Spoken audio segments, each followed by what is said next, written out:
एक बहुत ही shocking plane crash. Air India की फ्लाइट AI-171 अहमदाबाद से लंदन जा रही थी। 240 से ज्यादा पैसेंजर्स और क्रू मेंबर्स इसमें बैठे थे और टेक ऑफ करने के सिर्फ 40 सेकंड बाद ही ये फ्लाइट बड़ी तेजी से नीचे डिसेंड करने लगी और लिटरली टेक ऑफ के 2 मिनट बाद ही ये प्लेन जाकर क्रैश कर जाता है गुजरात के रेजिडेंशियल एरिया में। ये पूरा इंसिडेंट इतना शॉकिंग इसलिए है क्योंकि इतिहास में इस स्पेसिफिक प्लेन टाइप के लिए ये पहला क्रैश है। ये एक बोइंग 787 ड्रीम लाइनर प्लेन था जिसका एक एक्सीलेंट सेफ्टी रिकॉर्ड है। आज तक इतिहास में ये प्लेन कभी क्रैश नहीं किया है। ड्रीम लाइनर की पहली फ्लाइट साल 2009 में उड़ी थी, आज से 16 साल पहले, और तब से लेकर आज तक कोई भी इस लेवल का हादसा इस प्लेन के साथ नहीं हुआ है। मैं जानता हूं बोइंग एज ए कंपनी का एक बहुत ही खराब ट्रैक रिकॉर्ड रहा है पिछले कुछ सालों में, जैसे कि उनके प्लेन टाइप B737 मैक्स जिसमें कई सारे मैन्युफैक्चरिंग डिफेक्ट्स देखे गए और कई सारे प्लेन क्रैशेस भी देखे गए हैं पिछले कुछ सालों में, लेकिन ये वाला प्लेन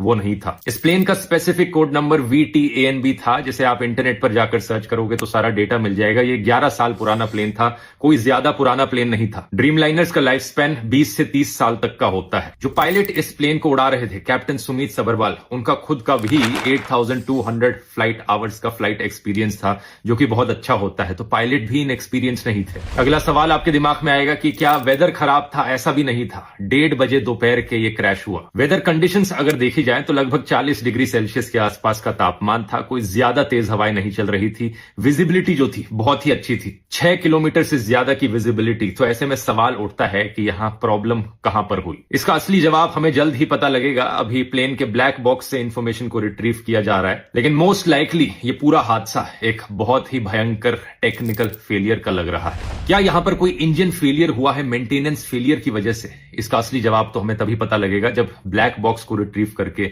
सारी इंफॉर्मेशन पब्लिक में रखी जाएगी। लेकिन सवाल यहां पर पूछे जाने चाहिए इन दो कंपनीज से, एयर इंडिया और बोइंग।